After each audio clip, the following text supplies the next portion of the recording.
nga akuyisaamu obuzibuzibu bw'ofunye ekituufu bubeerawo naye ate si enkomerero ya byonna kkiriza nti buli kimu kijja kutambulira bulungi. Program Omukeeze Bumalo Kikaye ntudde ntende wamu ne Twaha Mukiibi wetuli okubanga ate tukuweereza olunaku olwaleero ennaku z'omwezi 22 omwezi ogw'12 ye Desemba 2021 wabula ennaku ntono nnyo omwaka guno ogwa 2021 ate nagwo tubeere nga tugusiibula naye biki byojjukira biki byoyiseemu fumiitiriza otuule nnyo olowooze okakase nti buli kimu kyoyiseemu Allah yabadde akigeze ate era akyagera bingi.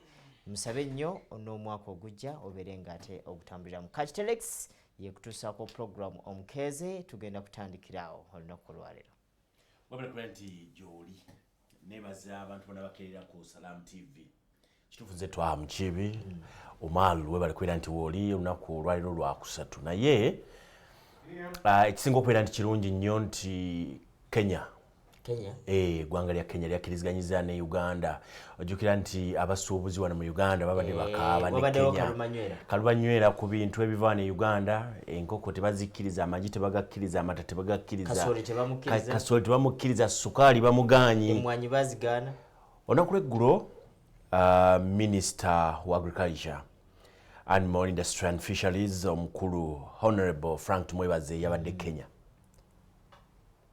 Yatuuse Kenya omulimu yagukoledde ddala bulungi. Babadde mu meeting yabaddemu minister e Kenya ono yakulembedde team yagenze Kenya ku side ya Kenya yabaddeyo Honorable Peter Manya, Cabinet Secretary, Ministry of Agriculture, Livestock, Fisheries and Cooperatives, ne Minister omulala Betty Main n'abalala ne batuula ne bagamba kiki ekitugaana okukwatagana mutandika mutogoba amata gaffe.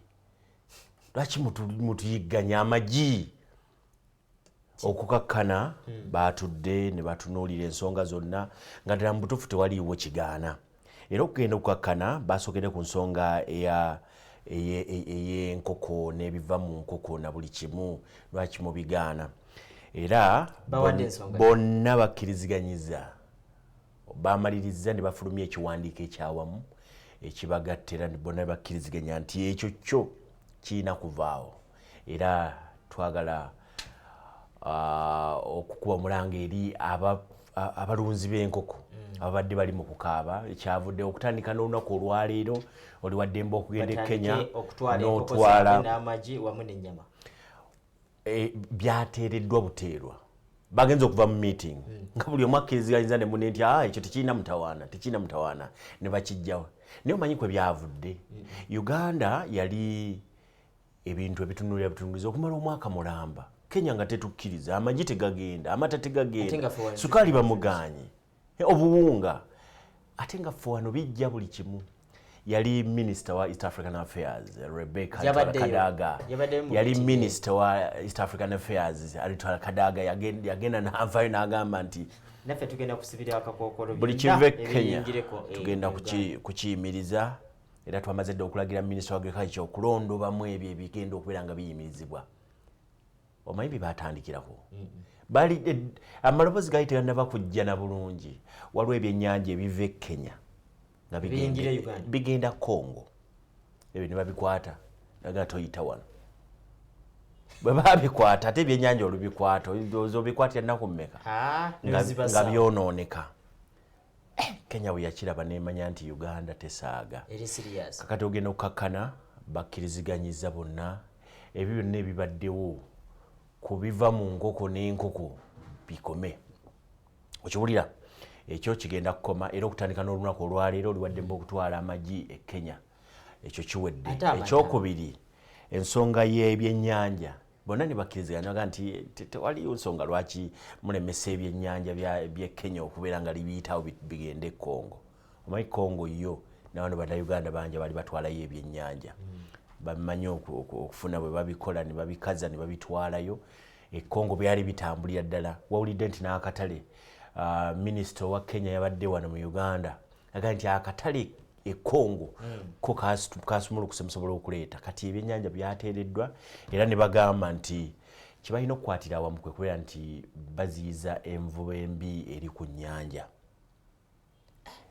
bakatya kakati waliwo n'emisolo egibadde giyiteekebwa ku bintu ebitali bimu nga mingi omanyi bwe mubeera nga mulimu kati eno omukago ogwa East African Community gulina emisolo egimu gwali bijja ku bintu ebintu wano Uganda nga bisobola bulungi okugenda e Kenya kati baali babitaddeko emisolo kati obusolosolo obwo nabo bakkiriziganyizza buveewo batambule bulungi n'olwekyo njagala kubeera nga njoyazaayo za Minister of Agriculture Frank tumwebaze kyeyakoze kyabadde kyankizo nnyo n'okusitukiramu ate nze nsinga kwezayo zaabo abasuubuzi ate wamu n'abalimi era baali basuubuzi be baasituka nebagamba nti netufiirwa mali yaffefa meeting yabaddeemu nakugamba ekisiba bannakenya ekibasiba kyamu bwe tulibanga tetuli ku mpewo nja kikubuulira naye ekyo kyaweddewo kati tekikyaliwo oluvannyuma lwa Uganda okutiisatiisa ne Rwanda ebbanga litambudde nga Uganda waliwo obutategeeragana Uganda boda ya Uganda ne Rwanda nsibe ne batugamba nti tesoboka kubanga yo abakayana temuyinza bategeera Uganda neggula ensalo yaayo ave Kenya ave Rwanda asobola okuyingira ave Uganda tasobola mu Rwanda kati president wa Rwanda nagamba temujja kgenda nabo nasooka abagaana abaali bayingiranga eno naye nga ffe eno Uganda muki ensalo nzigule kati nawe tuyiteekwa okuyiyizaawo tuyiyamagezi wateekwa okuyiyizaawo ekya Kenya kyabadde kyangu nnyo no batusibye naffe tubasibye bakitya batuteerawo kyawedde kati Rwanda naye tulina ogiyiyiza kati kyoteesa buli nsalo eteebwa amanya nti akatale kaba kagguka akatale kaba kagaziwa ne bannaffe ab'e Congo baatugambye nti akatale eri kaggule era ebintu bisobola okubeera nti biyingira abakongo minisita yabyogedde nga kututteko effort potro saawa zino liri juzi ziweze weeks 2 nga bateekawo ebikwekweto ebyokugema COVID-19 buli ayita ku road blocks ez'enjawulo bamuyimiriza ne bamusaba ekipapula ekiraga nti ddala yagemebwa obeera toli mugeme nga bakuteeka wali ng'ofuna akadagala ng'okola ki ng'ogenda olunaku lweggulo RDC waayo yavuddeyo n'ategeeza bannamawulire nti ekituufu tewali gwe baakase naye babannyonnyola obulungi obuli mu kugemebwa ate era n'obulungi obuli mu kufuna eddagala lino n'okwetangira ekirwadde ekya COVID-19 gyebiri eyo abantu babadde bakomplaininga bagamba nti ab'ebyokwerinda babayisa bubi naddala nga babajja mu mamotoka gaabwe babatwale babageme naye ye RDC agamba si byabuwaze babannyonnyola era bonna abava mu motoka zaabwe ne bagenda ne babageba bagendayo lwakwagala nakukkiriza kyayinza okuba nti ensonga ya COVID eno buli kikolebwa tekiba kyakuwaliriza ne gavumenti yali etegeezezza abantu ku mirimu egy'enjawulo Ministry of Health yatandika lega nti buli awulira nti toli mugeme tetukuwaliriza kujja ku mulimu naye sooka osigala awaka ffe tojja eno kubanga ffe tuli baki ffe tuli bageme ebyo bigenze bikolebwa buli wamu n'olwekyo bano ab'effort potro bo baga nti era babikola lwakwagala kwegema naye oba toli mugeme toyingira kibuga nakunyumiza ausigalo gwe baali bajja Kasese ng'agenda okulinnya bbaasi ajja Kampala ne bamubuuza akapapula kaliwa keweegemerako COVID-19 ne bamubuuza n'endagamuntu nga tagiyina ne bamugjamu ne bamuzaayo ewaka aleme kutambula ebyo nga bikyali awo abasomesa abeeteekateeka okubeera nti mugenda ku ssomero mukyabiwulira walala naye mu basomero ag'enjawulo omusomesa atalina kaadi okyayinza eraga nti weegemesa tetujja kubeera nti ffe tusalawo ebigenda mu maaso naye okyayinza n'olwekyo wandibadde mugezi n'obeera nti odduka kuba eddagala gyeriri ate era abasomesa mwali mwaweebwa ekyenkizo okulaba nga mutunuulirwa nnyo okugemebwa saawa zino wobeera osanze omusomesa tanaba kwegemesa ekituufu mbeera simanyi kyolinda twahamu kibi eyo ng'okyali ku nsonga eyinyini ey'okugema bamemba parliament 39 kwabo abagenda Tanzania 49 kwabo abagenda Arusha bali 13 bagenza okukebererwa nga balina balwadde ba COVID Omicron balwadde ba covid tojja kumwawula naye balwadde ba covid akasatiro kali ku parliament bammemba ba parliament abagenda babadde mu mizannyo gya East Africa interparliamentary games bali Arusha bagenza okukomawo ng'ebitundu 38 ku buli 100 balwadde obulwadde bungi kati bulinnya ku speedi ya waggulu nolwekyo baga nti wegeme duka wegeme kubanga okwegema tekugana kukwata covid naye omubiri gwo olina kyoba ogutaddemu okulwanyisa covid okulaba nti takuteeka nnyo weyandibadde akuteeka nga toli mugeme naye obulwadde bwo bulabika nti busaasaana gyo nabadde nina mukwano gwe nabadde njogera naye ayina abakozi 20 ku mulimu yagenza okubakeberanga 6 balwadde waliwo ekitongole ekimu kyemmanyi wano mu Kampala kinene kyamaanyi bwe nkikugamba oyinza okutya naye oli eyewulira nga si kebera kwa wamu n'ennaku 3 emabega bakebera abaagala abawulira nga tebali bulungi 8 mu kitongole kimu nga balwadde jo bagenza okukebera nga 6 nga 13 balwadde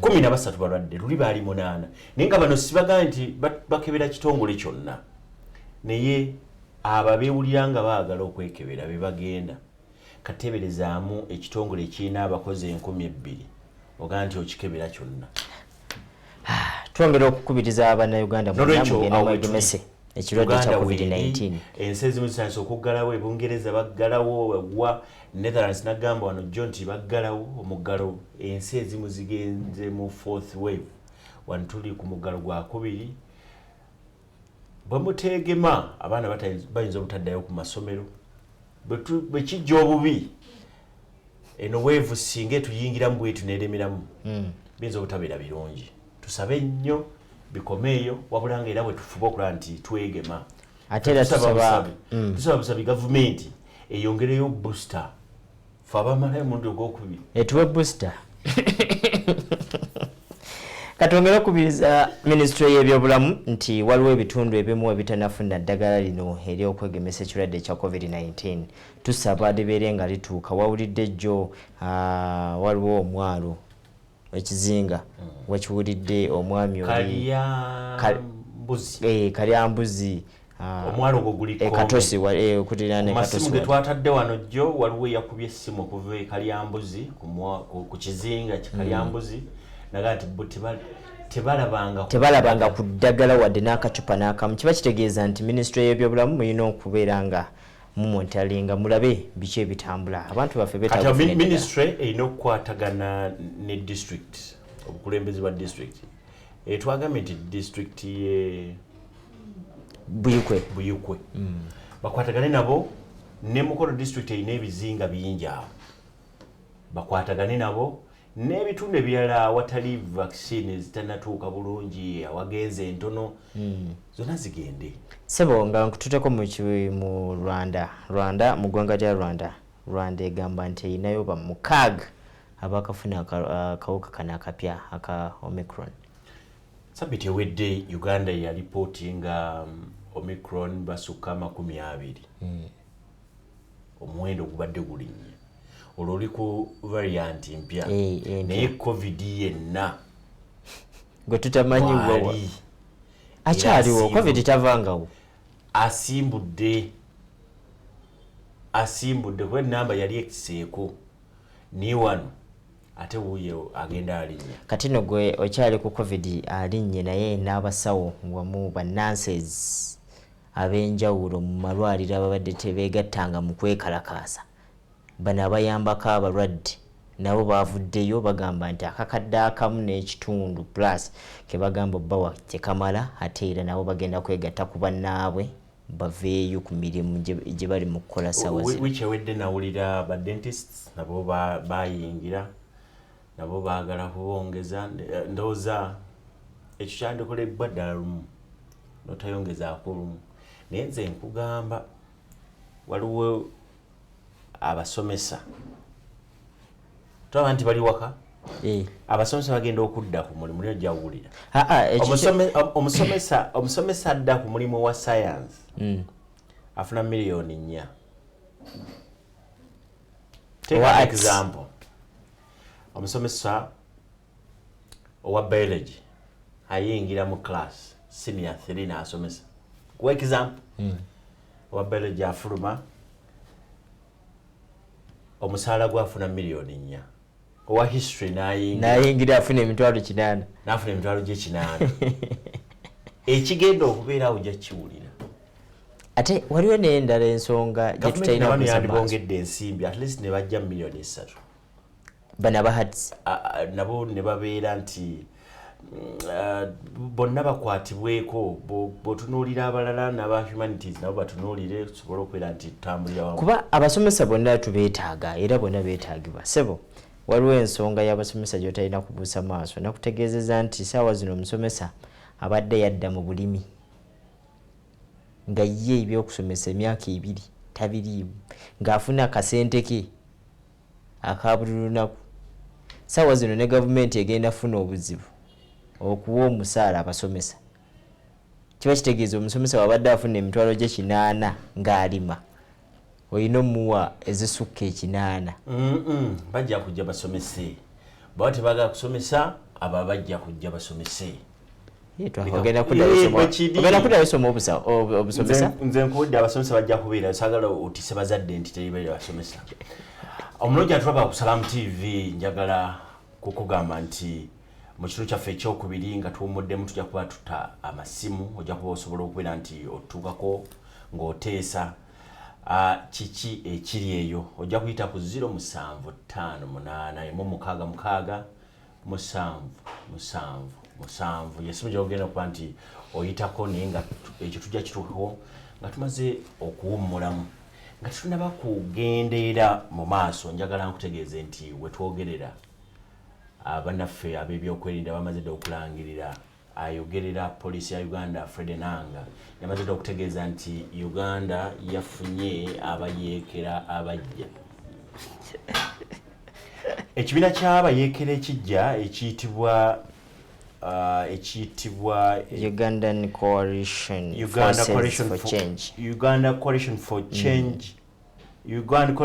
Forces for Change bamaze dda okubeera nga bayingira ebitundu bya Mityana ne Mubende.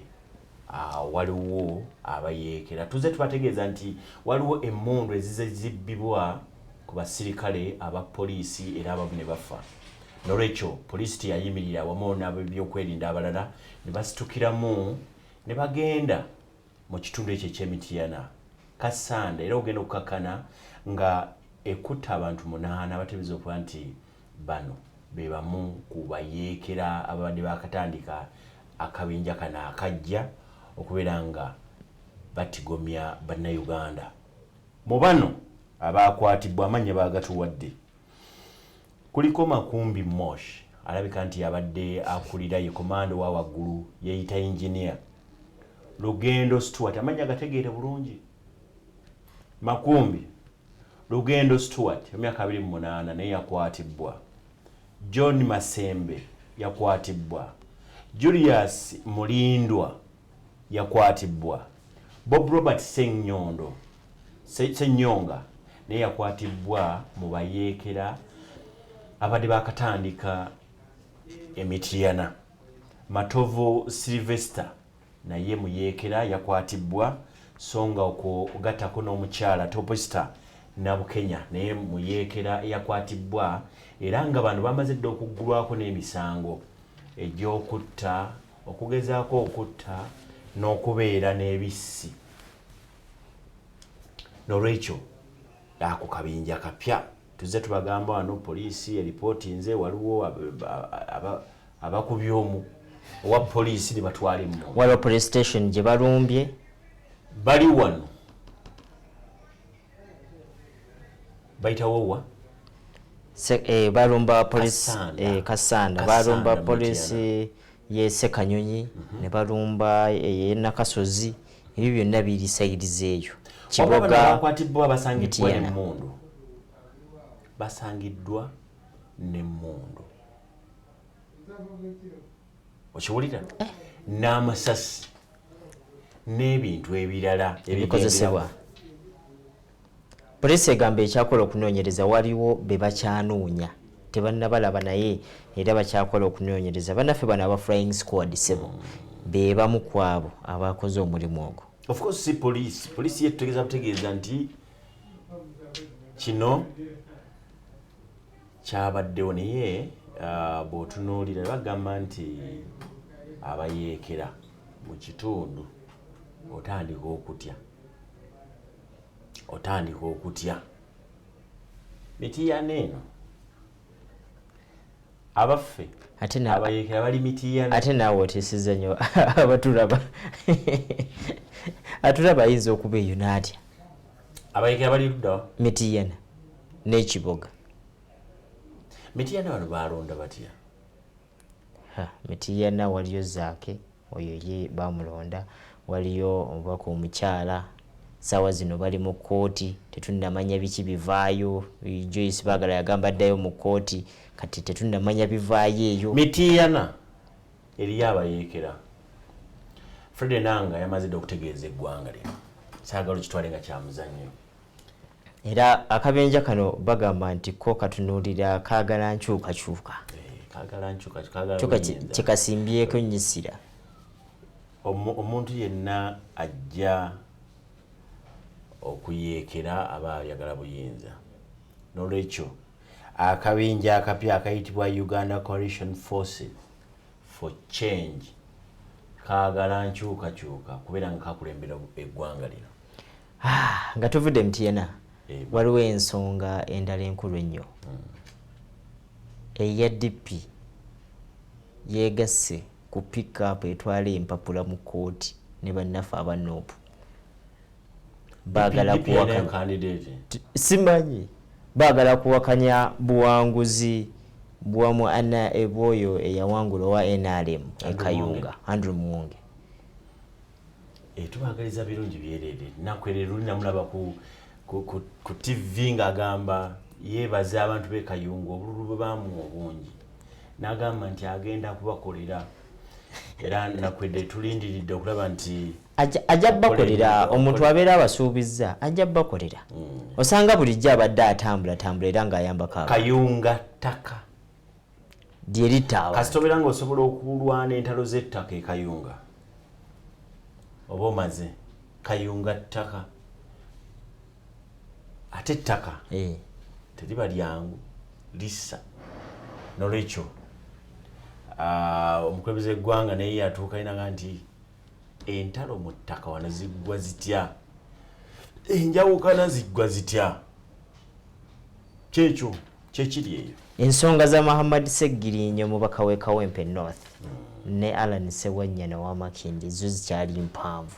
Olunaku lw'eggulo bakomezeddwawo mu kkooti era omulamuzi n'addamu n'awulira okusaba kwabwe naye n'akakasa n'addamu n'akinogaanyaako era n'ategeeza abakwatibwako ensonga z'amakomera nti mwongere okuwa abantu bano obujjanjabi kubanga bamunnyonnyodde nti tebafuna wadde n'obujjanjabi era bo ebiwundu bakyabirina bakyapookya baagala ab'amakomera babawe obuyambi. Era omubaka Alan Sewanyana yeewuunyizza nnyo alina kyeyayogeddeko ne yeewuunya nnyo n'agamba nti olaba nalaba Segirinya nga bamukomezaawo nga manyi bagenda mumuwa ddagala oba bamuwa obujjanjabi naye bwe baamukomyawo mu kkomera n'enkakasa nti essuubi ly'okumuwa eddagala teririiyo. Segirinya ne Alan Sewanyana babadde mu kkooti ey'e Masaka olunaku lw'eggulo okugenda okwakananga Chief Resident State Attorney talabiseeko era omusango ne gwongezebwayo paka mu January omwaka ogujja nga 5 ng'ennaku z'omwezi 5 okubeera nti baddamu okulabika mu maaso g'omulamuzi wabula lawyer waabwe yakulembedde ttiimu Shamim Malende yategeeza nti n'okutuuka olunaku lwaleero tebakkirizibwa kubeera nti balaba abantu baabwe ekigo gye bali tebannaba kukkirizibwa ne bwe bagenda tebakkirizibwa kubeera nti babalabako. Maama wa Segirinya bamukkiriza n'alaba ku Segirinya. Ojja mukubira essimu omukyazi wano ndowooza kubanga ekyo kiwanvu kubanga yali avuddeyo awo ate ne bizikira awo. yali avuddeyo okusaba omwana we yeeyimirirwe era ennaku ezaddako nakkirizibwa naye ate bwe yakkirizibwa okweyimirirwa yeeyimirirwa mu misango mirala nga waliwo emisango egy'e Masaka n'olwekyo teyafuna mukisa kufuluma ekimmanyi ekyokubeera nti bafuluma tutunuulira eyakulidde balooya bapulida byayogera era byatunuulira n'okutuuka olunaku lwaleero tebakkirizibwa ate toyinza kugaa nti looya takkirizibwa maama we yakkirizibwa kitegeeza nti bonna bayinza okuba tebakkirizibwa njaga tugenda tumulemuko katono era we tukomawo tugenda kutandikirawo n'ebirala bingi tuva ku lutimba olw'emirembe Salam TV program Omukeeze ekyalo bwe tukomawo tugenda kubanga tuta amasimu osobola okubeera nga otutuukako ku 075 8 1 6 6 7 7 katudde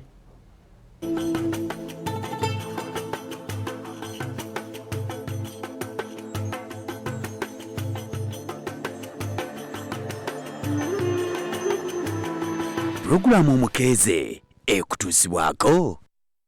Cashtelex, a financial firm using the smart technology to deliver value with an exchange platform that enables you buy and sell your shares. Find them at Noor Emporium, Level 3, Suite NE 41 and 46, Mengo Hill Road, Kampala, or call 0759 404 099 or 0757 356 347 or 0782 394 388 or email support@cashtelex.com or visit our website www.cashtelex.com.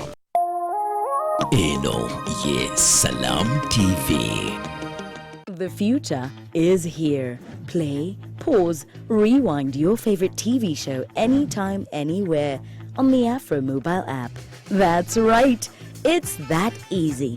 Simply download the Afromobile app and discover a world of the most amazing local and international content. Radio shows, podcasts, mixes by your favorite DJs, and so much more. Get breaking news in the palm of your hands from a wide range of trusted sources. And that's not all. You can chat with your friends, favorite journalists, TV and radio show hosts. Enjoy this and a lot more when you download the Afromobile app for free. Available on Google Play Store and the App Store.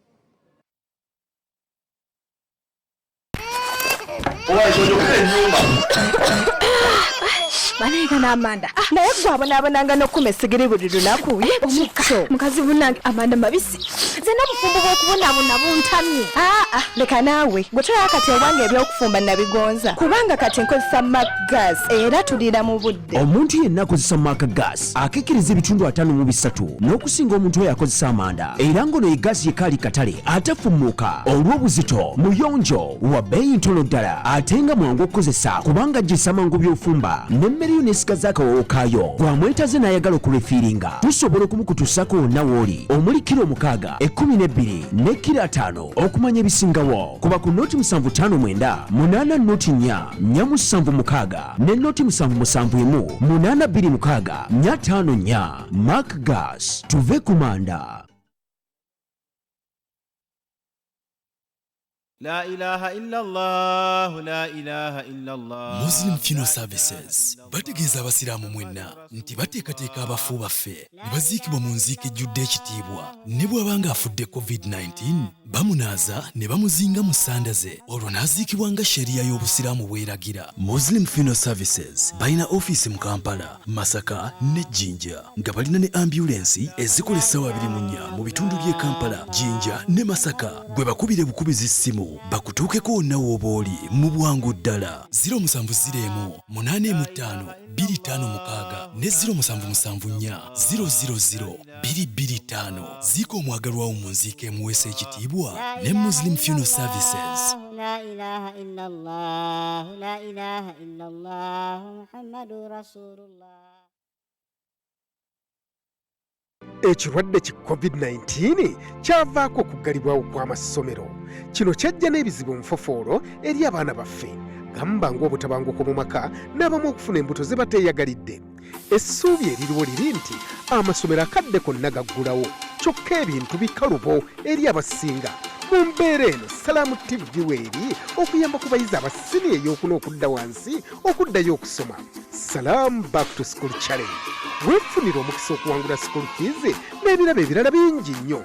ky'olina okukola kwe kuweereza ennamba yo ey'essomero, amannya go, emyaka gyo n'ekibiina mw'oli ku nnamba nooti 786 emu nooti 32 nooti nooti. salaamu back to school challenge.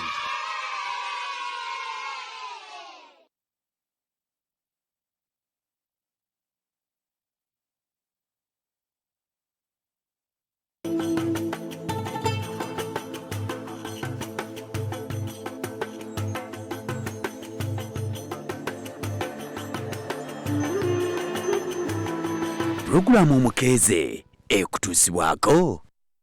Cashtelex, a financial firm using the smart technology to deliver value with an exchange platform that enables you buy and sell your shares. Find them at Noor Emporium, Level 3, Suite NE 41 and 46, Mengo Hill Road, Kampala, or call 0759 404 099 or 0757 356 347 or 0782 394 388 or email support@cashtelex.com or visit our website www.cashtelex.com.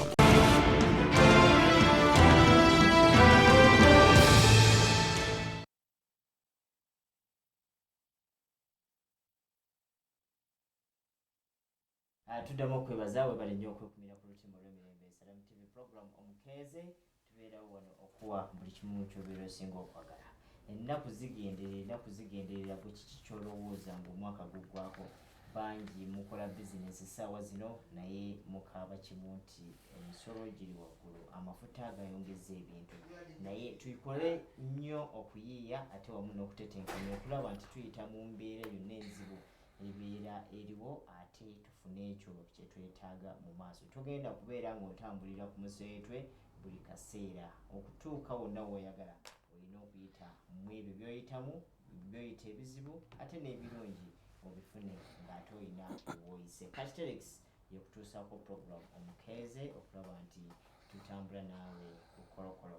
era gende ffenna ate tukutwalako ku mutimbagano tukugireyo ago nago ag'enkizo era agayiseewo mugannawaago tubeere nga nabo eyo nga tetunatuukayo. essimu ey'okuyitako eri 0756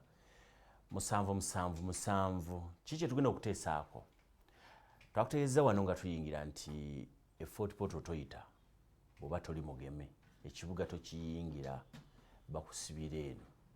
ne tugamba nti ba member parliament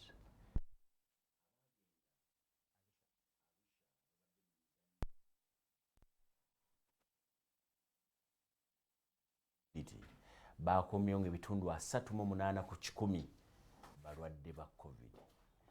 njagala tukwate ku bannaffe ab'amasimu mutubuulire eyo sayidi kiri kitya, kiki kye musuubira, kese zigenze ziri nnyo eno, eyo kiri kitya, mwe mulowooza ki ekyandibadde kikolebwa, kubanga Umar mu kiseera nga kino ndowooza twandibadde tetuweetaaga kubeera nti abantu baddamu okutiisibwa, kubanga ekirwadde mutuufu kyanditusaasidde, bazadde beetegeka abaana kudda mu masomero, kati bagaa nti ate kese ziri nnya. Nalwo posti gye nnalabye wano, oluusi posti ezifuluma si nnyangu, ab'emitimbagano bamanyi, oli bwe yataddeeyo nti cases 49 bamemba parliament, actually yawandiise 39 bamemba parliament balwadde kubagenda 130. oli n'ateekako n'agamba yiye era Uganda Rwanda 0 Kenya 0 nebyo biba byammwe tufune munaffe kuse ne bannange mujja kutukutulamu omuntu basajjamu mujja tukutulamu omuntu 0758 emu mukaaga musanvu munaffe ali ku ssimu. Hello. Hello.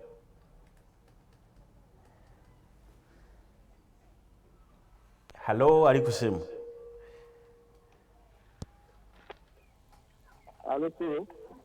Mukadde wange amanya gy'osinzidde ne otubulire ku mulamwa gwe olaba otya kese za covid zizitya eyo gy'oli?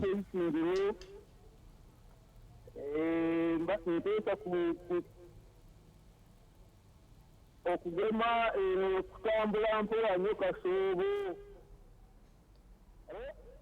Esebo.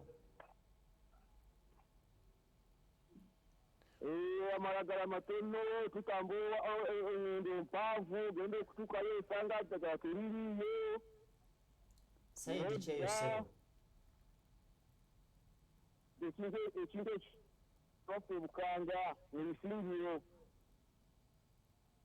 kitundu ki sebo endala olwabasomesa ogaana okuddayo ku ssomero gavumenti nayo abantu bakangemu kasita banagaana okudda ku ssomero bakangere tulina abaana bangi abali ku katebe abaagala emirimu okiwulira tweyanza nnyo sebo tweyanzeege katufune omulala ateesa ku mulamu omulamu gwe tulina tugaye nti Fort Potro toyingira kibuga ate era bakujja n'emmotoka ne bakutuuza awo ne bakugema balina abagema wali bw'oba oyagala okuyingira ekibuga agenda bageme bw'oba toyagala tulage certificate oba ddayo eka ogira owummula tebakukkaka nti bageme olaga nti oyinza okuddayo eka nogira nga owummulira ebyokutambula kugambye nti bamemba ba parliament ebibadde byogerwa ebirabo bimanyi oba balabika tebaagala kujja gye tuli mu biseera byaku biseera bya sekukulu munnafu ali ku ssimu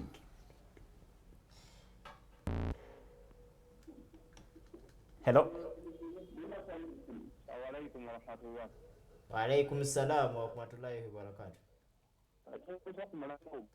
yesebo gavumenti eyiyeyo engeri gyenasobola okwagalisa abantu okubagema olw'ensonga ekifuba mpaka okutugema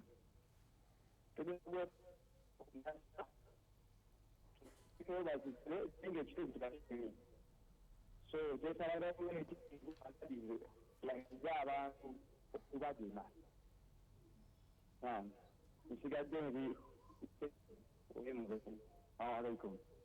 alaikum salaamu warahmatullahi wabarakatu bw'okuba essimu tubuulire amannya go gy'osinzidde ne kyoteesa naye okusinziira ku bivaayo omanyi essimu eno eyamba ate ne tv naye etuuka buli wamu ekulaga ekifaananyi nti abagema covid balina wangi bwe batannatuuka omwe bw'obeera mu Kampala bw'obeera mu Buganda olowooza buli kimu kiwedde olowooza nti buli wamu eddagala weeriri olowooza nti buli wamu bagema omusajja asoose agambe nti batambula olugendo luwanvu okutuuka gye bagemera munafu ali ku ssimu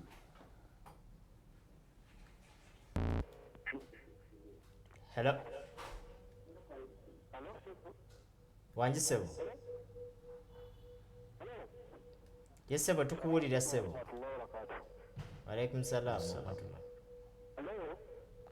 wa alaikum salaamu warahmatullah sebo genda mu maaso ne bw'oteesa sebo ono sesimba direct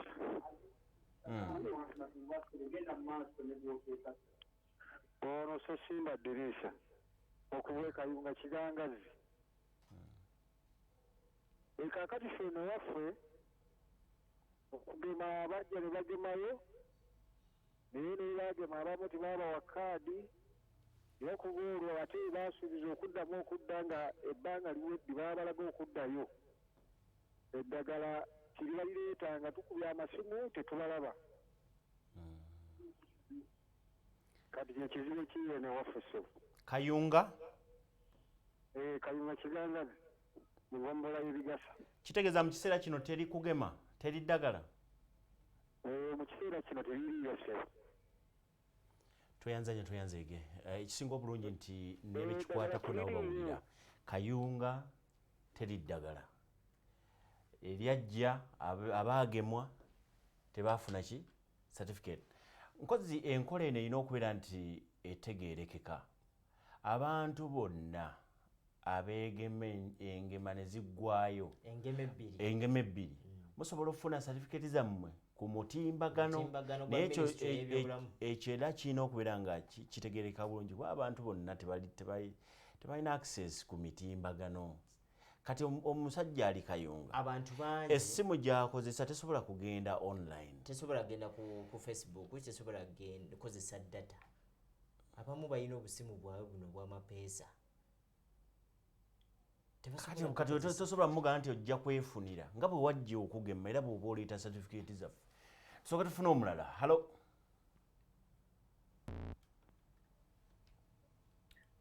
Ali ku simu. Hello. Hello. Yes sir. Mukeze wano Busia. Busia erinnya sebo. Hello. Mukeze wano Busia. Yes sebo. Mbadde nsaba omulamwa mulungi. Naye abantu tebaba bakola. Gavumenti eyongeremu obuti eddemu ereeta eddagala ku maherese center. Abantu baali tebamanye mugaso gwa kwekebeza, kati bazemu bapiikirize mulaalo ey'okwekebeza. Waliwo ebyajja baalowooza nga ti bintu bya Museveni, abantu baali bateesemu politikisi. Naye olwaleero abantu bapiikirize mulaalo ey'okukola ki? Okwekebeza. Era ndabyeko abaana bali kutambula amagombolola 2-3 banoonya ki? Awali eddagala.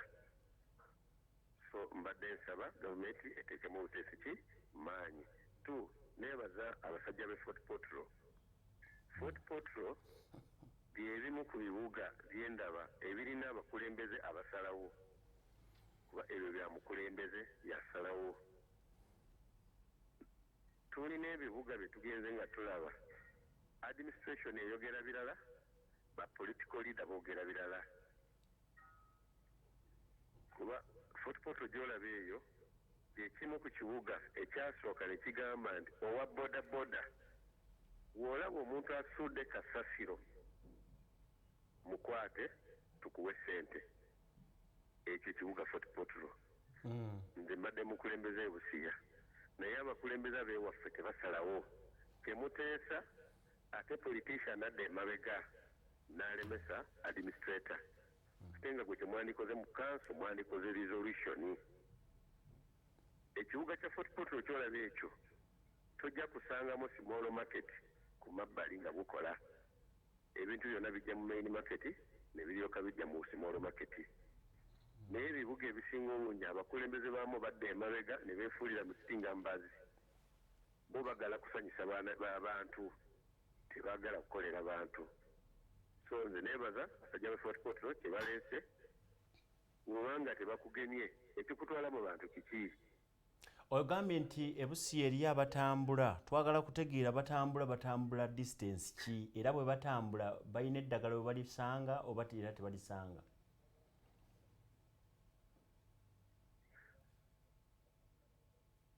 Hello. Olwaleero bwe twogerera Busia Municipal Council Health Center 4 gye tuyita Red Cross yo teriiko ddagala.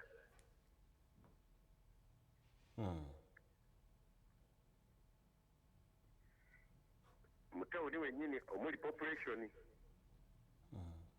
ate nga mu Health Center 4 nga weeri teri mu kibuga esaavinga okusinga ne referral hospital. Bukiri. Kati olwaleero abantu bali kutambula bagenda Buteba eri ekitundu kye bayita Buteba kugombolola nekikulaga nti amagombolola g'e Busia district yonna temuli ddagala ate ng'erina population yeyingiza Abannakenya jjukira nti Kenya eboda eri open. Bw'otandikira ku River Malaba gyetandikira nga wakava Ettololo eyingiza abasaabazi okuva e Kenya erina panyazi nyingi. So nze nange nsaba singa abakulembeze b'e Busia district bayigira ku b'e Fort Portal twanditeese check point e Busitema tuteeke check point olw'e Namayingo buli awo bonaona beeyingira mu kibuga Kampala be baleeta obulwadde obuva e Kenya. Amanyo osigadde gwanisebo. Bampita Weggulo Sagala. Weggulo Sagala. Webale nnyo sebo. Ndimu omu ku bakulembeze b'omu katale mu produce. Akatale akasinga obunene mu East Africa mu byobulime. Twenze munaffe okuva Ebusia. Twebaza abantu mwenna Salam TV. Essimu eno ekuwa ekifaananyi kirungi. Ate kuwa buli kimwe kiri mu kitundu Jo ow'okubizinga yagambye kalyambuzi yagambye nti teriddaga tebalirabangako. Ono w'Ebusia ali mu town council. Town council, you can imagine. Bw'akuga nti Busia town council kitegeeza nti era Sadala weebale nnyo. Bw'akuga nti town council kitegeeza nti tebw'oyingira mu byalo. Ate teriddagala. Ow'Ekayunga kugamba naye teriddagala. Amasimu agamala agasigadde tunaagafuna enkya. Omulabe waffe wa Salam TV weebekulira nti ogoberera. Waliwo ensonga eva mu bannaffe aba World Health Organization WHO bagamba nti abantu bandisaanidde okulaba nti bakendeeza mu bikujjuko mu biseera bino eby'okubeera ewaka kuba abantu bangi bagenda kubeera waka. Naye bagamba nti engeri akawuka kano akapya oba enkuba empya eya COVID-19 gye yajja balina okuba nga nabo beerinda kubanga bo bagamba ensonga eno akawuka kano katambulira ku sipiidi eya waggulu era kati kali mu mawanga 8. Nalpost effulumira eggulu eddala erigamba nti Omicron battle. India ready to supply medical equipment. Bannaffe abayindi beewaddeyo nga bayita mu Ministry of External Affairs baga nti bagenda kukola buli kimu ekisoboka kyonna okulaba nti ensi ez'omu Africa si Uganda yokka wabula ensi za Africa ziweebwa eddagala erigema akawuka aka COVID naddala okusingira ddala Omicron. Bagamba nti olutalo balutegedde bo bagenda kusitukiramu ku vaccine ze bayina bagenda kwongera okuwaayo okulaba nti abantu mu Africa ennamba ennene egemwa. Naye okusinziira ku masimu ge twakavaamu kitegeeza nti Uganda ekyetaaga eddagala lingi terinaba kulabika terinaba kutegeerekeka wa gye liri. Gavumenti etugaa nti eddagala weeriri mbungi n'olwekyo lwaki terituuka ku district bwe zigenda ku district lwaki terigabwa mu byalo bwe ligenda mu byalo lwaki terituuka eri abantu. Eyasoose okugamba nti batambula ebbanga ddene saamutegedde wali abadde avudde batambula engendo mpanvu okufuna eddagala erya erigema COVID-19 byetaaga okudocumentinga ne tumanya eggwanga we liri ne we tulaga bituyamba nnyo. N'olwekyo okusinza ku kifaananyi kye tulina wano ku Salam TV ebitundu by'ebweru wa Kampala byekirabika kye binnafuna ddagala. Ate era wavuddeyo n'okulabula okulala nti abannaffe abakozesa emitimbagano waliwo empapula eziraga nti omuntu yagemebwa COVID-19 ezitambula ku mutimbagano okwo babalabula abantu nti bannaye mulekerawo okukozesa ebintu ebiri fake. Ebintu bino bigenda kubasibya ate waliwo abantu be basiba okukozesa empapula zino ne babeera nga baziforginze. Kiba kitegeeza bannaffe abakozesa omutimbagano nammwe abagibeerako ennyo emitimbagano mwegendereze waliwo ebitambula naye genda n'ekyo ekituufu kyolaba nti kituufu ekikyamu okole ki ekikyamu Nalpost erina eggulire eddala eriraga nti security confirms new rebel group emitiyana. Bannaffe ab'ebyokwerinda bakakasa nti Uganda yafunye omuyeekera omujja akabinja ako ke bayita UCFC era katuuse baga nti eyabadde omuduumizi ow'okuntikko yakwatiddwa ayitibwa Makumbi era bamuyina yamaze dde okuggulwako egy'obutemu. Sebo kino mbadde saagala kyogerako naye ndowooza nkyogereko. Kyotayagala kirekesebo Sebo kikondako akatono osanga oyinza okyagala. Kyotayagala sijja kukyagala. Muslim Funeral Services bategeeza abasiraamu mwena nti bateekateeka abafune baziikibwa mu nziika ejjudde ekitiibwa. Obufune bw'abafudde COVID bamunaaza n'azingibwa nga Sheikh Obusiraamu bweragira. bano balina offices mu Kampala, Masaka ne Jinja era balina ne ambulance osobola bakwira ku ssimu eya 070 070 8 52 osobola bakufuna ku ssimu endala ya 077 000 225 banaffe aba Multinational Services nabo bwe batwe bali 53 zezeganye ku ssaawa emu y'amakyago olunaku olwaleero kkiriza nkujukize banaffe aba Cashtelex be bateeka ssente nnyingi mu program Omukeeze ekutuukeko awo wonna w'obeera oli. Cashtelex bakutegeeza jangu bakuyigirize entambula y'ensimbi ng'okozesa tekinologiya ate naawe akola bizinesi jangu bakusomese engeri gy'olina ofunamu ssente ng'okozesa tekinologiya. Genda wali obasange ku Nur Emporium Level 3 Mengo Hill Road Kampala ogenda okubasanga bakusomeseze obwereere okukola ensimbi omulembe guno gukyuka gwa tekinologiya so beeyunire gendayo babeerenga bakubangula mu nsonga ng'eyo oba osobola bakubirako ku 075449499 oba ku 07557 35 oba 0782394388 okumanya ebisinga oba genda ku mutimbagano gwa www.cashtelex.com omanye biki by'olina okukola ng'okozesa tekinologiya naddala mu kutambuza ensimbi wamu n'okola bizinesi zo. Olunaku olwaleero ennaku zitambula tuli mu bikujjuko bya nnaku nkulu abamu baatandika dde okuddayo mu byalo abati bannaba kugenda ngenda bw'obadde okiwulira nti bannaffe abatambuza abantu aba baasi tebannafuna mukisa abantu bannagenda tebannalinnya so nga n'abatakisi twabafunye olunaku lw'eggulo nga bagamba nti ewaffe teri kaliyo. Nina ekirango ekyabannaffe aba Macgas bagamba nti bw'oba omukozesa atandika mangu osobola okumukozesa nga tokozesezza kibiriiti tewetaaga kibiriiti okumutandika. Balina offices mu Kampala era basobola okumukuleetera wa bw'oba omwagala. Essente ezigula Macgas ntono ddala bagamba nti basangibwa ku Valley Cave Road Entinda osobola okubeera nga obafuna. Balina Macgas mu bipimo kiro 6 kiro 12 ne kiro 5 osobola okubeera nga obafuna.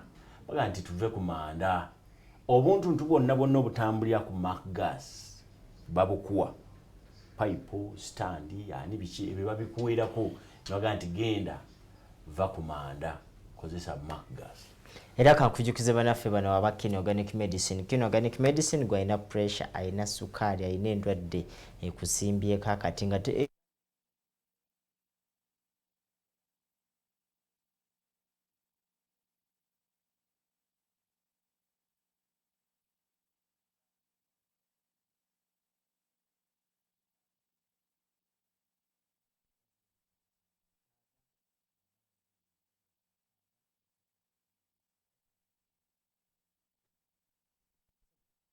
okuwummulamu kituufu kyonganye okwogerako kankyogereko onyumye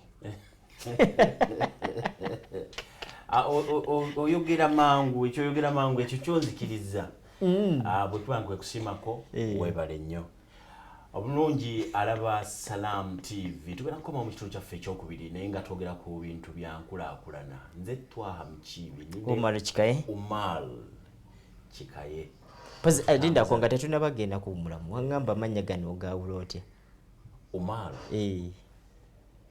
basajja baakolamu ate bawummulamu tukomawo ssebo saagala oveewo.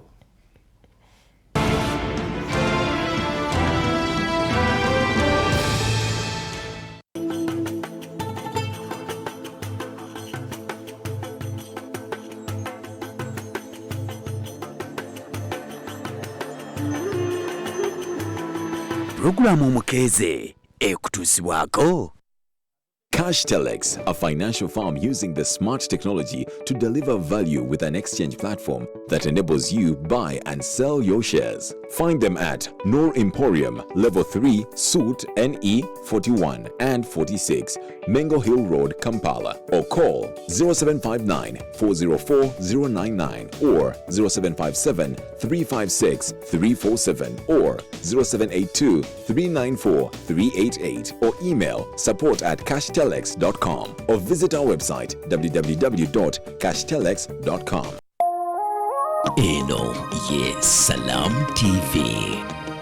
Sheikh Abdwahi Chinobe Abubakar Musoke Mahad Kakoze wamu n'abenju ya Ahmad Matovu bayita bannafunzi ba Maulana Abdrazak Matovu n'abakwate baako ebyenkulaakulana n'enjigiriza y'obusiraamu mu Uganda okubaawo ku mukolo gw'okujjukira obuweereza bwa Maulana Abdrazak Matovu olibaawo ng'ennaku z'omwezi 29 January mwaka 2022 ekikunyu mu Butambala. Omukolo gutandika ssaawa 3 ez'okumakya era omugenyi omukulu alibeera jjajja w'obusiraamu Omulangira Kasimu na Kibinge Kakungulu mujje bangi okwesa omukolo ekitiibwa. Ekirwadde ki COVID-19 kyavaako okuggalibwawo kw'amasomero. Kino kyajja n'ebizibu nfofoolo eri abaana baffe. Gamba ng'obutabanguko mu maka n'abamu okufuna embuto ze bateeyagalidde. Essuubi eririwo liri nti amasomero akadde konna gaggulawo kyokka ebintu bikalubo eri abasinga. Mu mbeera eno Salaamu TV weeri okuyamba ku bayizi abasini ey'okuna okudda wansi okuddayo okusoma. Salaam Back to School Challenge. Weefunira omukisa okuwangula school fees n'ebirabo ebirala bingi nnyo. Ky'olina okukola kwe kuweereza ennamba yo ey'essomero, amannya go, emyaka gyo n'ekibiina mw'oli ku nnamba nooti 786 emu nooti 32 nooti nooti. Salaam Back to School Challenge.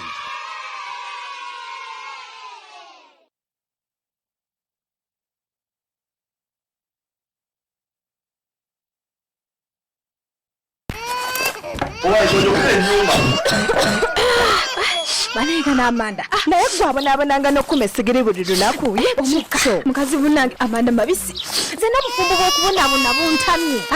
Leka naawe gwe toyaka kati ewange ebyokufumba nabigonza kubanga kati nkozesa Gas era tulira mu budde. Omuntu yenna akozesa Gas akekkiriza ebitundu 53 n'okusinga omuntu oyo akozesa Amanda era ng'ono ye gaasi yekaali katale atafumuuka olw'obuzito muyonjo wa bbeeyi ntono ddala ate nga mwangu okukozesa kubanga gisa mangu by'ofumba n'emmere yo n'esigaza akawowo kaayo gwamwetaze n'ayagala okulefiiringa tusobola okumukutuusako wonna w'oli omuli kilo 6, 12 ne kilo 5 okumanya ebisingawo kuba ku nooti 759 8 nooti 4 476 ne nooti 771 826 454 Gas tuve kumanda.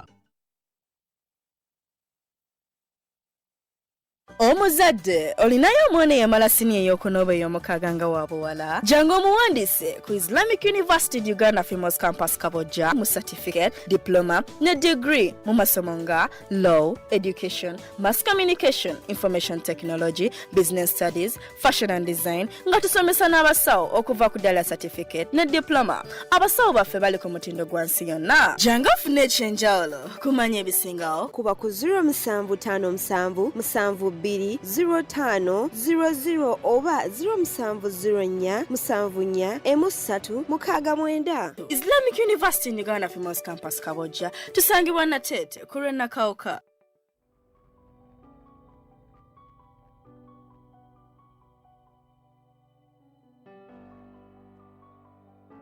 La ilaha illallah, la ilaha illallah. Muslim Funeral Services bategeeza abasiraamu mwenna nti bateekateeka abafu baffe ne baziikibwa mu nziika ejjudde ekitiibwa ne bw'abanga afudde COVID-19 bamunaaza ne bamuzinga mu ssanda ze olwo n'aziikibwa nga sheriya y'obusiraamu bw'eragira. Muslim Funeral Services balina ofiisi mu Kampala, Masaka ne Jinja nga balina ne ambulensi ezikola essaawa 24 mu bitundu by'e Kampala, Jinja ne Masaka. Gwe bakubire bukubizi ssimu bakutuukeko wonna w'oba oli mu bwangu ddala. 0701 855 256 ne 0774 000 225. Ziika omwagalwawo mu nziika emuweesa ekitiibwa ne Muslim Funeral Services. La ilaha illallah, la ilaha illallah, Muhammadur Rasulullah.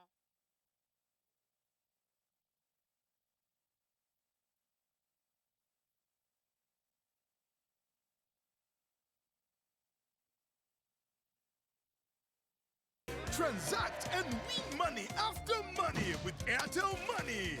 1.5 billion shillings in cash prizes up for grabs. I'm Naka Gorita from Makere Business School, year 2. I deposited only 5K and I've become a lucky winner of 100,000 and I've received it in cash. You only dial *185# and you do all the transactions that you need for anything. Everything is available. The more you transact, the higher your chances of winning.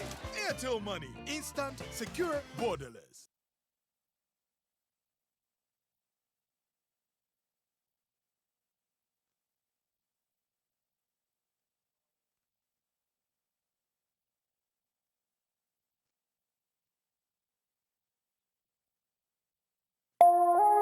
Eno ye Salam TV.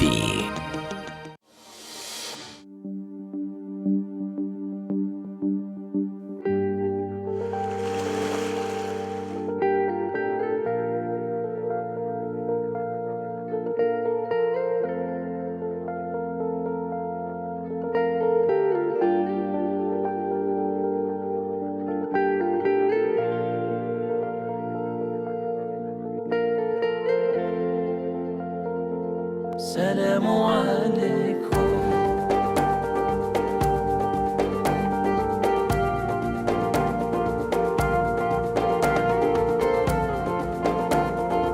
Salam alaikum.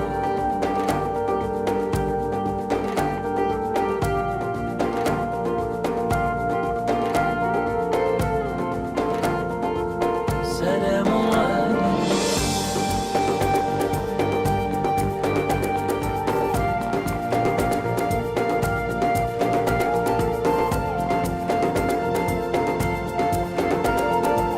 Salam alaikum.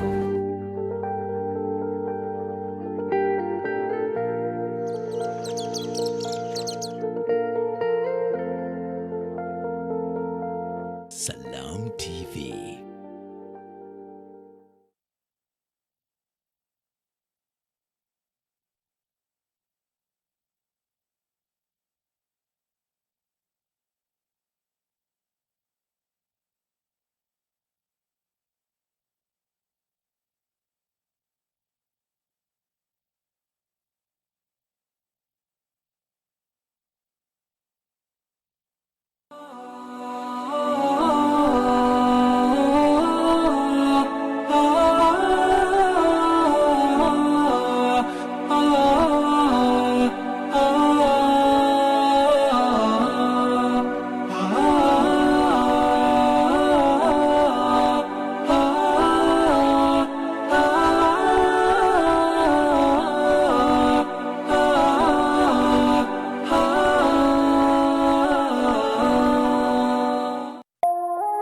Eno ye Salam TV.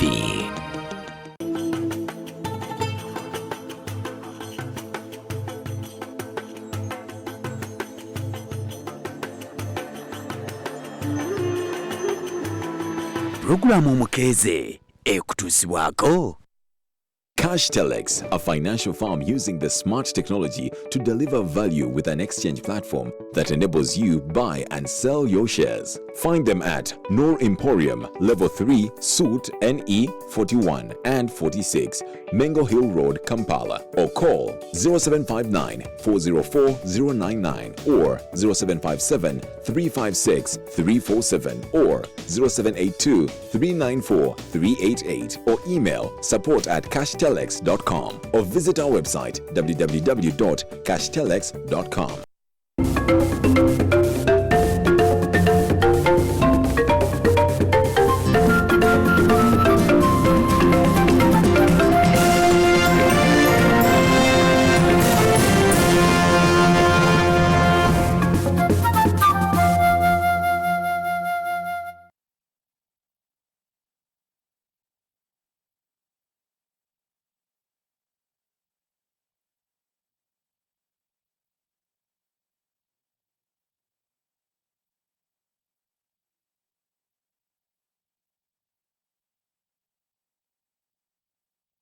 Ati okyatambula naffe mu kitundu kino ekiddako ekya programu Omukeeze ensonga mu nsonga.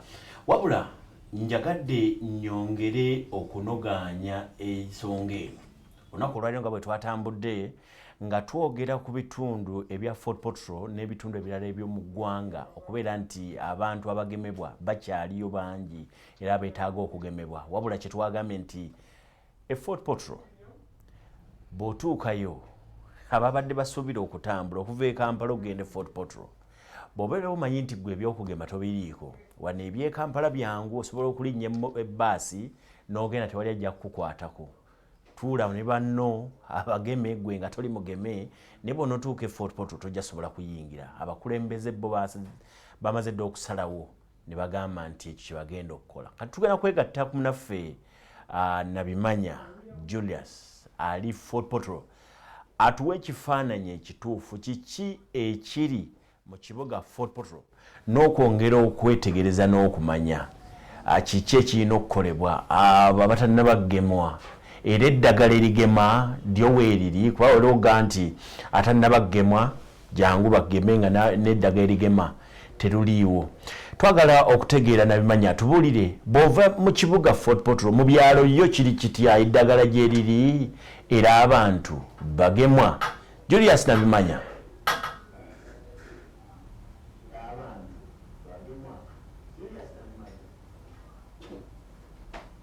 Hello Julius. Julius Nabimanya. Kibuga Fort Portal ne mu district ya lyo weeriri. Kyo kituufu nti eddagala weeriri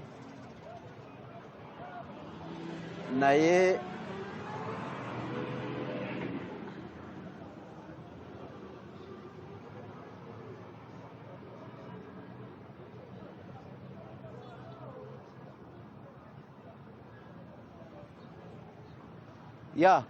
twambadde nkugamba nti eddagala erigema COVID-19 mu kibuga Fort Portal ne mu district y'e Kabarole lyo weeriri, naye kyenjagala okugamba nti abantu okujjumbira okugemwa ennaku zino babadde tebajjumbidde nnyo, ekireetedde abantu abavunaanyizibwa naddala akakiiko akakola ku COVID-19 aka task force mu kibuga Fort Portal okwongera okunyweza okuteekamu amaanyi abantu basobole okubagema.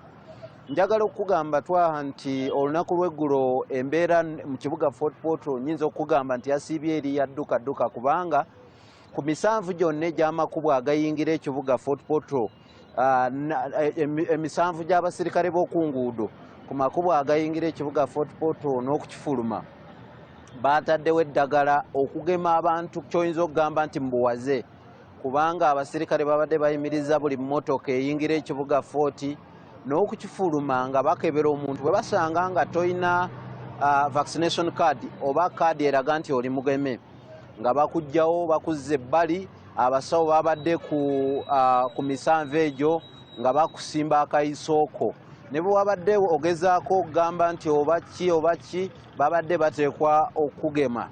Abo bokka be babadde tebagema beebo abalina kaadi oba abababuulira nti ddala bageme nti bakafuna akakaadi naye kaadi bazeerabiddeyo. Abo babadde babagamba nti okuddamu okuyitaawo nga tebalina kaadi eziraga nti babagemye bagenda kuba babakakeera okubagema.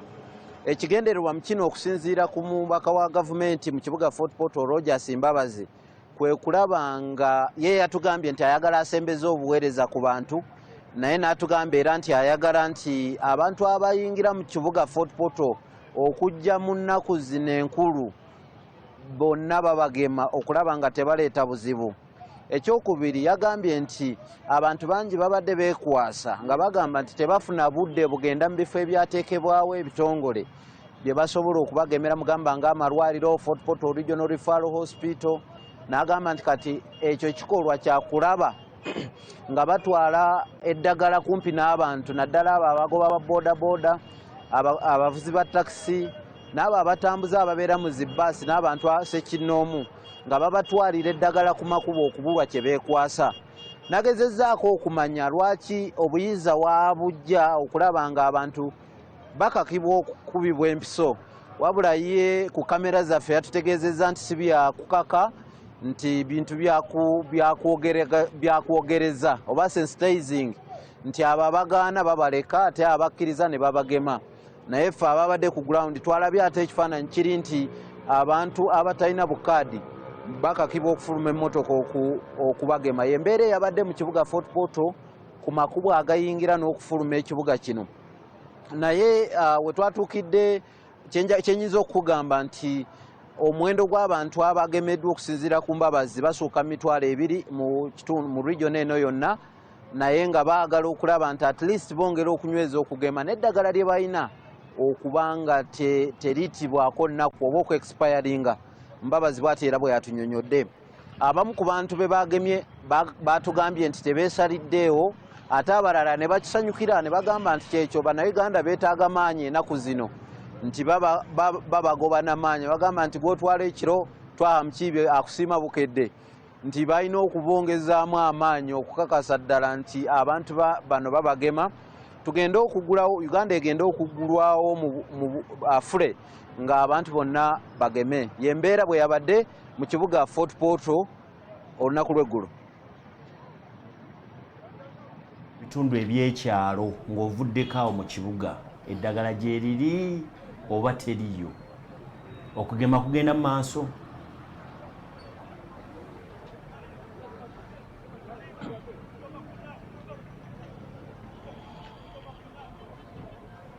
Ekituufu nnyo kyenyinza okugamba twaha nti abantu babadde batidde naddala mu byalo. Go ge mazima, kubanga n'ennaku zino minisita Margaret Muhanga nga ye mubaka wa Parliament akiikirira ekibuga kino yafuna ab'ebyobulamu ne bagenda mu byalo eyo nga bakubayo enkambi basomesa abantu. Naye nagenda okukizuula nti abantu b'omu byalo mu Fort Portal ne mu Kabalole abasinga baali batidde ng'eddagala balitya, newankubadde ku malwaliro g'omu byalo agahereza ssente eddagala lyatwalibwayo. Kyo kituufu, eddagala lyatwalibwayo era Fort Portal ne Kabalole balina eddagala erimala erigema essaawa eno.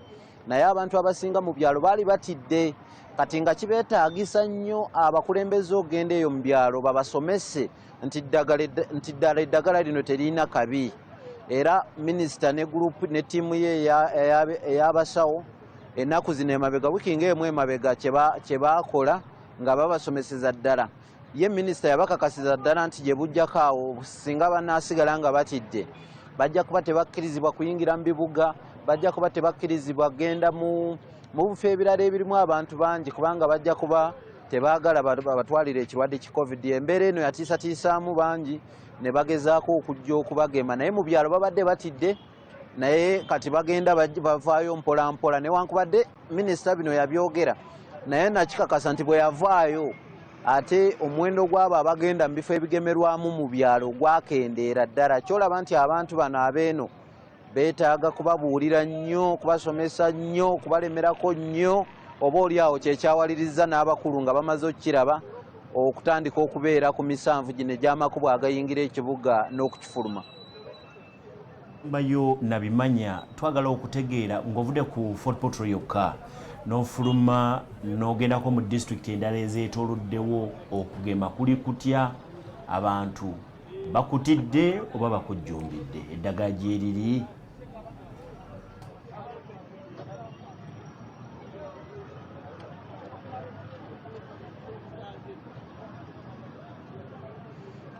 Kyennyinza okugamba twaha, eddagala lyo lyazze mu mwezi nga gumu emabega, kubanga okutandikira ddala mu myezi egyayita okuva mu Meeyi awo abantu basooka kufuna eddagala, naye ne bayisaawo ebbanga ko abasinga amaloboozi ago nagafuna nga bagamba nti baba balina okufuna eddagala akayisaako okubiri mu myezi 2, naye wayiseewo emyezi 3. Naye ndowooza kati gavumenti yamaze okufuna eddagala erimala naye liteekebwa mu bifo ebisinga mu bbendobendo ly'e Rwenzori ne Tooro. Kimanye nti bwe njogera ebbendobendo ly'e Rwenzori master mba nkubuulira disitulikiti nga Kyegeegwa, Kyenjojjo, Ntoroko, Bunyangabo, Bundibujjo, Kitagwenda, Kamwenge, Kaseese. Naye kyenyinza okugamba nti eddagala gye liri, naye abakulembeze kati kye basigaliza okukola kwe kukubiriza abantu okugenda okwejemesa. Bo batonotono ddala abagenda okubagema, naye ng'abakulembeze bwe bayitamu omuwendo osanga nti eddagala batandise okulitwala mu butale, batandise okulitwala ku makanisa, batandise okulitwala mu bifo ebirimu abantu bangi. Olaba nti bintu bya misinde mu bitundu ebisinga abantu baagala nnyo amaanyi. Kyemaze okulaba okubateekako amaanyi ddala okugema. Kati embeera eri eno naye n'abakulu b'amasomero batukakasizza nti bagenda kuteeka kampu oba enkambi ku masomero gaabwe nga bagema abayizi abasuusiza emyaka 18, ng'okugema kuno okw'abayizi abasuusiza emyaka 18 kujja kuba kwa buwaze okulaba nti abayizi nabo bagemebwa. N'abasomesa, amasomero agamu gatutegeezezza nti abasomesa abatali bageme twaha tebagenda kukkirizibwa kuyingira mu masomero gano nga si bageme. Naye nze nninze nga 10 nzigyeyo ebyuma byange ngende ku masomero. Bwe banatuukiriza ekyo kye baayogedde nabyo nja kuba mbikutegeeza wano ku lutimbe gaggadde okulaba nga buli kigenda mu maaso mu bbendobendo lino okifuna twaha master. Nzegewe bali nnyo abe Fort Portal batulabire ate era twagala omonitalinge olabe cases empya ezoogerwako zitandise okujja naye ekyo kijja kuba kyalulala. Webale kwera nti otwegaseeko Julius Nabimanya munaffe okuva e Fort Portal. Omulabi wa Salam TV program Omukeeze ndowooza bwekuba kutegeera kiki kigenda mu maaso na kiki ekiri mu ggwanga olina okubanga otambula naffe, olina okubanga otegedde byebyo biri mu Kampala, byebyo biri mu ggwanga, byebyo biri bw'obeera ng'obadde otambula naffe. Twawulidde ebiri e Fort Portal, twawulidde ebiri e Busia, Ejjinja wawulidde, Kayunga wawulidde, ku bizinga Kalyambuzi, ekizinga kye bayita Kalyambuzi ekiri Ekkoome bo tebalirabanga nako. Weba kubeera nti otambula naffe. Nze Twaha Mukiibi, program Omukeeze, tuli mu kitundu ensonga mu nsonga. Wabula neegattiddwako munaffe Kiwanuka Timothy.